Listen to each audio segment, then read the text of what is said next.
അപ്പൊ ഞങ്ങള് ഉരുളി വെച്ചിട്ടുണ്ട്. ഉരുളിയിൽ ഇത്തിരി ആലയിക്കുന്നുണ്ട്. ഓയിൽ ഒഴിച്ചു. കുറച്ച് ബട്ടർ യൂസ് ചെയ്യുന്നുണ്ട്.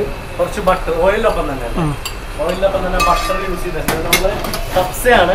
ഇതിലേക്ക് സബോള. സാധാരണ ബിരിയാണി വെക്കുന്നതിന് ഞങ്ങൾ ഓയിൽ കുറയ്ക്കുക. ഓയിലിന് കൂടുതൽ വേണ്ട. ഓയിൽ കൂടുതൽ വേണ്ട. ഓയിൽ കൂടുതൽ വേണം. കുറച്ച് ഓയിൽ വേണം.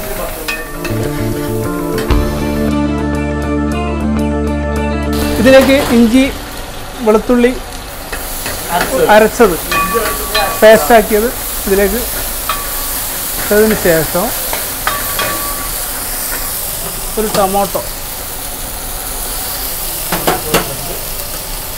കൊത്തി അരിഞ്ഞത്, മുളക്,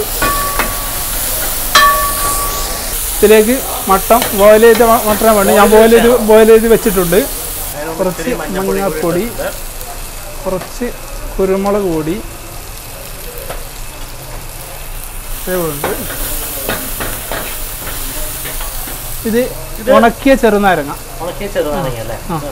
ഇത് ഒരെണ്ണ വേണ്ടും, കാരണം നല്ല പുളി ഉണ്ടാവും. ഉണക്കിയത് മുറിച്ചിട്ട് ഇത് ചുട്ട ചെറുനാരങ്ങയാണ്.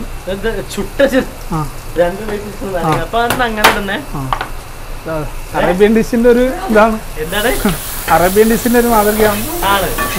അത് വേണം. അത് മട്ടൻ യൂസ് ചെയ്യുന്നുണ്ട്. നന്നായിട്ടൊന്ന് ഇളക്കുകയാണ്. ഇളക്കിയിട്ടുണ്ട്. തന്നെ പോട്ട് മസാല ഇതന്നെ മതി. ഇതാണല്ലോ മസാല. ഇതേ മസാല, സിമ്പിൾ മസാല. കുറച്ച് മല്ലിപ്പൊടി വേണം. മല്ലിപ്പൊടി.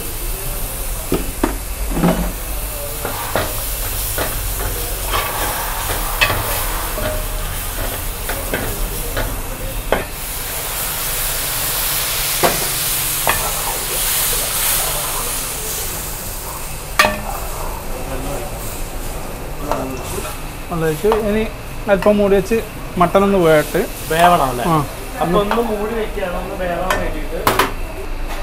ഓക്കെ, ഒരു 1/4 മണിക്കൂർ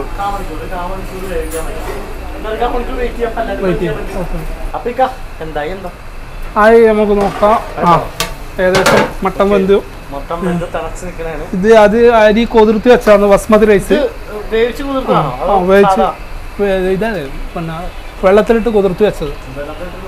അത് വെള്ളം മാറിയതിന് ശേഷം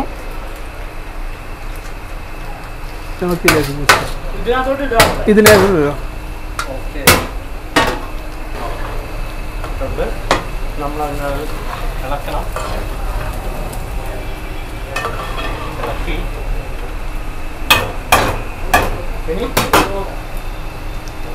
ഒരു 10 മിനിറ്റ് അടച്ചു വെക്കുന്നുണ്ട്, മൂടി വെക്കുന്നുണ്ട്.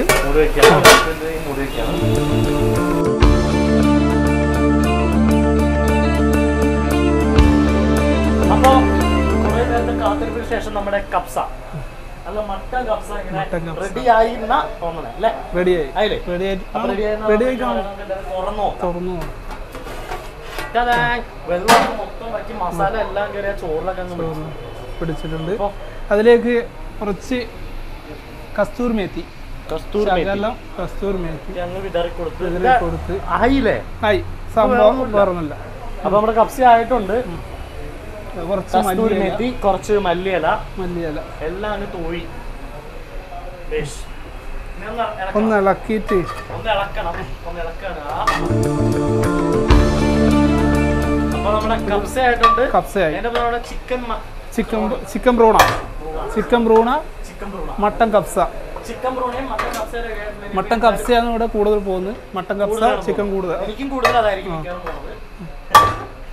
അപ്പൊ എന്തായാലും എനിക്ക് അങ്ങോട്ട് തന്നു കഴിഞ്ഞാൽ ആയിക്കോട്ടെ. നമുക്ക്